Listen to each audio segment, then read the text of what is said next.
Okay, this over here is what I call my grandma bed. Because when I was a little girl, my grandma used to have us out gardening all day long for a fried bologna sandwich and an hour of TV, me and all my cousins.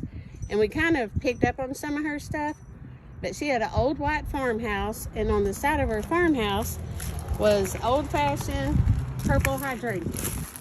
So when we bought this farmhouse, the first thing I planted was old-fashioned purple hydrangeas, and we're fixing to clean this bed up. So if you know, they get the big mop heads, but there's a little trick to them. They bloom on the old wood. So in the winter, they are ugly, but you cannot cut them back. If you cut them back, you're cutting your flowers off for next year. So you'll have a big, beautiful green bush, but you won't have any flowers.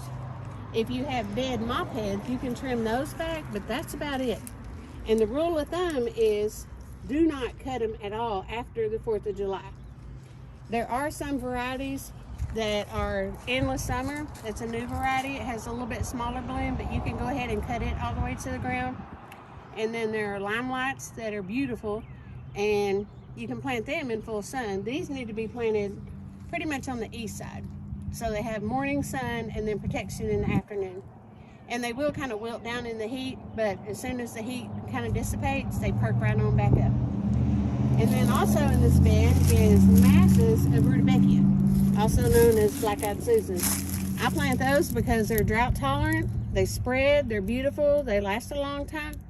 So they're just a great plant. And that's what these are. You can see the little seed heads. We're going to cut all those back. Might leave a few in case they want to sprout a few more. And these are hardy hibiscus. They are not the ones that you buy at Home Depot or Lowe's that have the little cute orange and yellow flowers and the little small dark green leaves. These actually have a bloom that's about as big as a saucer or a plate, and they have big leaves, and they come back every year.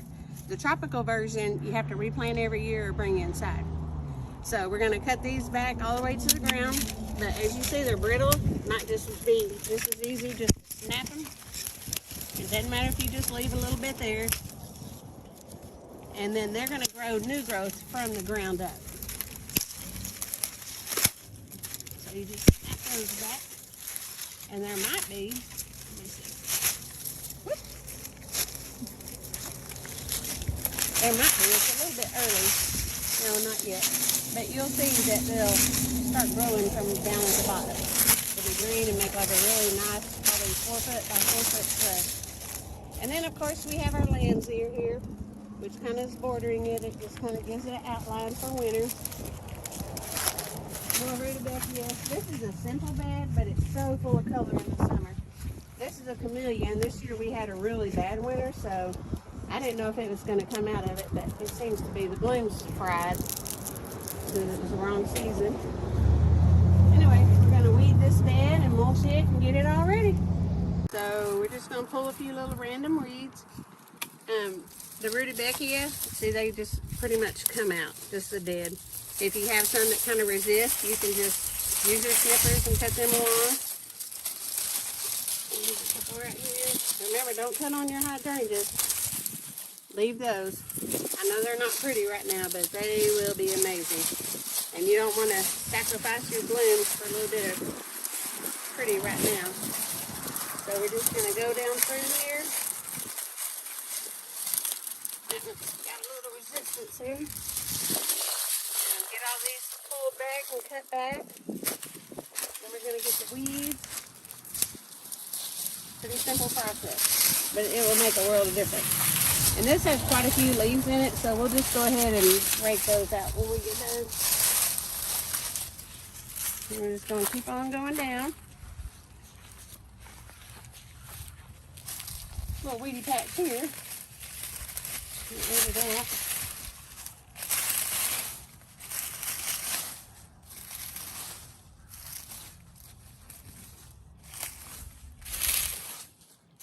So you see where these weeds are piling up right here?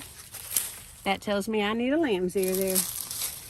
Because they pretty much spread and smother so no light can reach down, so no weeds germinate. See, there's no weeds here. There's a little oak tree. We don't want that. That's another thing. If you have little trees that sprout up in your beds, don't cut them back with your snippers. Take a sharpshooter and dig them out, the roots and all. If they're too big to pull out, because if you cut them back, they just keep coming back and coming back, and next thing you know, you've got this huge tree that you have to dig up out of your flower bed. So you don't really want to do that. It's much easier just to take a sharpshooter and get them out now, roots and all, which is long, skinny shovels.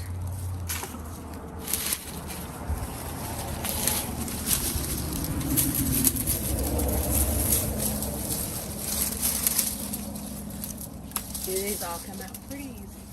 It's already looking better.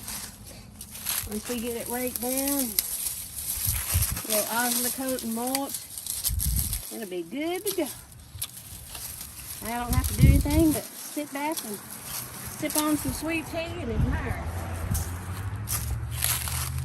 That's my kind of bed. Most of my beds are perennial beds, drought tolerant. If it's really hot and dry, you'll have to water a little bit. Occasionally you'll have to come pull a little grass or weeds out, but not much. And I think I enjoy gardening, but I don't think it should be a full-time job to keep your plants and your beds looking good. You want to, especially when it's hot summertime, you just want to enjoy them and not dread them.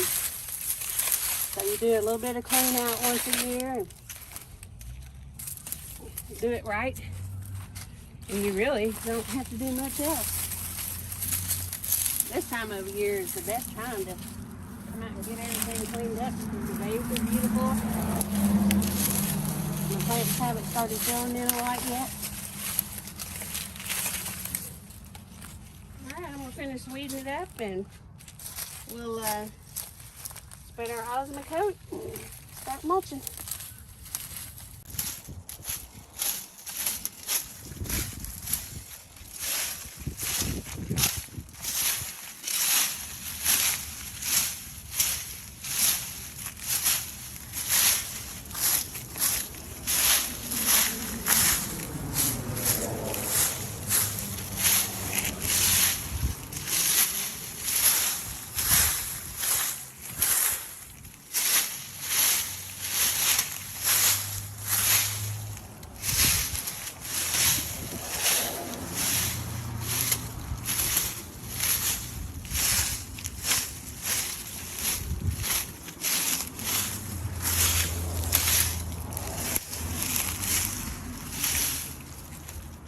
All right.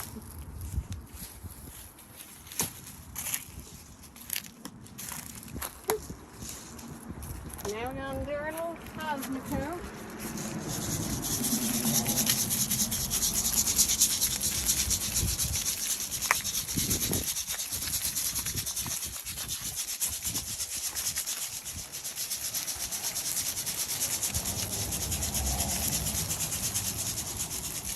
I gotta finish this little spot right here.